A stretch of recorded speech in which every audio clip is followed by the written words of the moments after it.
ஒரு சைடு நார்த்ல நீட்ல நடக்கிற குளறுபடிகளை எதிர்த்து போராடிக்கிட்டு இருக்காங்க. இன்னொரு சைடு தமிழ்நாட்டுல ஜனநாயகம்னு ஒரு படம் வந்துடுச்சான், அதை எதிர்த்து போராடிக்கிட்டு இருக்காங்க. பட் இப்போ நம்மளுக்கு அது தேவையில்ல. முதல்ல தமிழ்நாடுடைய ஸ்டாண்ட் என்னன்னா நீட்டே வேணான்றதுதான். இப்போ இந்தியாவில் மட்டும்தான் மெடிக்கலுக்கு நீட்ன்ற இந்த என்ட்ரன்ஸ் எக்ஸாம் வைக்கிறாங்களான்னு கேட்டா இல்ல.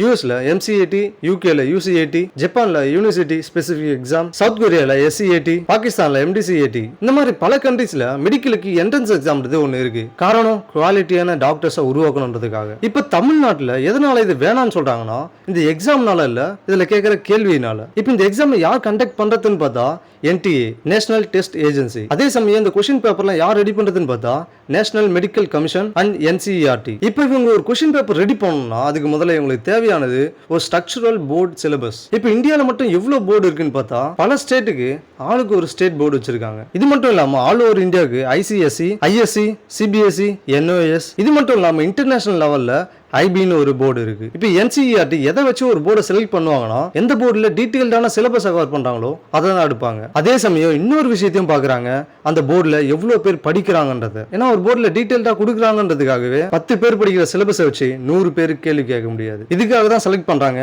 CBSE. இதுதான் கொஞ்சம் டீப்பாவும் இந்தியாவில் அதிக ஸ்டூடெண்ட்ஸ் படிக்கிற ஒரு சிலபஸா இருக்கு. இப்போ அதுல இருந்து கேள்வி கேட்கும் போது பாதிக்கப்பட போறது IBO, ICSEO இல்ல, ஸ்டேட் போர்ட் ஸ்டூடெண்ட்ஸ் தான். ஏன்னா CBSE விட மேலோட்டமான சிலபஸ்ன்றது ஸ்டேட் போர்டில் தான் இருக்கு. ஃபார் எக்ஸாம்பிள் பிசிக்ஸ்ல டபுள் ஸ்லைட் எக்ஸ்பெரிமெண்ட் பத்தி கேட்குறாங்கன்னா CBSE, IB, ICSE இந்த ஸ்டூடெண்ட்ஸ்க்குலாம் ஓரளவுக்கு தெரியும். பட் ஸ்டேட் போர்டில் படித்த ஸ்டூடெண்ட்ஸுக்கு அப்படின்னா என்னன்னே தெரியாது. இப்படி இருக்கும்போது இந்த பிரச்சனைக்கு என்ன சொல்யூஷனாக இருக்கும்னு நீங்கள் நினைக்கிறீங்க? ஆல்ரைட், இதை ஒரு அமேசிங்கான கண்டென்ட்ல நீங்கள் என்ன மீட் பண்ணணும்னா ஜஸ்ட் சப்ஸ்கிரைப் மட்டும் பண்ணி வச்சுக்கோங்க.